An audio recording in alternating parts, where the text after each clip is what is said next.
In this video, I'm going to show you how to create a role inside Target Management. A role is what decides your access to data.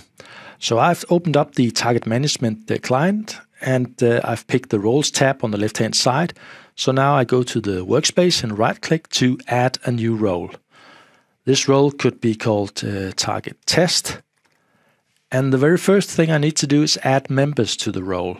So I'll just go and click Add. And I'll make sure that we actually search through the entire directory. And then I have a group here called Sales Group, which I know exists in my Windows AD.